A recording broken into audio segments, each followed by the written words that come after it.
श्री गणेशाय नमः।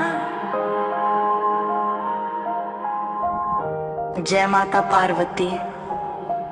करवा चौथ का व्रत सुहागिन महिलाएं अपने पति की लंबी आयु, उत्तम स्वास्थ्य और सुख समृद्धि के लिए रखती है।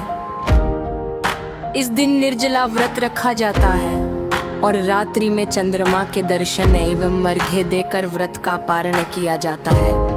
करवा चौथ की पौराणिक कथा। बहुत समय पहले की बात है।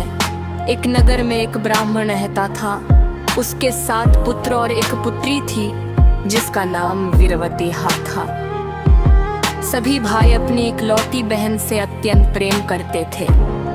विवाह के बाद वीरवती ने पहली बार करवा चौथ का व्रत रखा। उसने सूर्योदय से पहले सर्गी ग्रहण की और पूरे दिन बिना अन्न और जल के व्रत रखा। शाम तक भूख प्यास के कारण वे बहुत कमजोर हो गई। अपनी बहन की यह अवस्था देखकर भाइयों से उसका कष्ट देखा नहीं गया। उन्होंने एक पीपल के पेड़ पर दीपक जलाकर और छलनी के पीछे रखकर ऐसा भ्रम उत्पन्न कर दिया कि मानो चंद्रमा निकल आया हो। भाइयों ने कहा, बहना, चांद निकल आया है, अब तुम व्रत खोल लो। वीरवती ने अपने भाइयों की बात पर विश्वास किया और झूठे चंद्रमा को अर्घ्य देकर व्रत तोड़ दिया।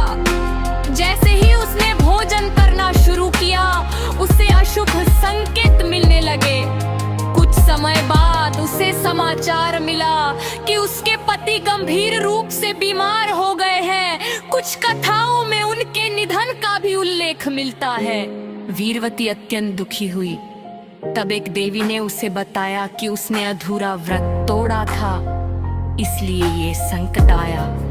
देवी ने कहा कि यदि वह अगले वर्ष पूरी श्रद्धा, नियम और विधि विधान से करवा चौथ का व्रत करेगी तो उसके पति को पुनर्जीवन और स्वास्थ्य प्राप्त होगा। वीरवती ने पूरे वर्ष भगवान शिव, माता पार्वती, श्री गणेश और भगवान कार्तिकेय की आराधना की। अगले करवा चौथ पर उसने पूरे नियम, श्रद्धा और विश्वास के साथ निर्जला व्रत रखा। उसकी सच्ची भक्ति और तपस्या से प्रसन्न होकर भगवान शिव और माता पार्वती ने उसके पति को स्वस्थ और दीर्घायु होने का आशीर्वाद दिया। तब से यह व्रत पति की दीर्घायु, सुखी वैवाहिक जीवन और अखंड सौभाग्य के लिए रखा जाने लगा। करवा चौथ पूजा का महत्व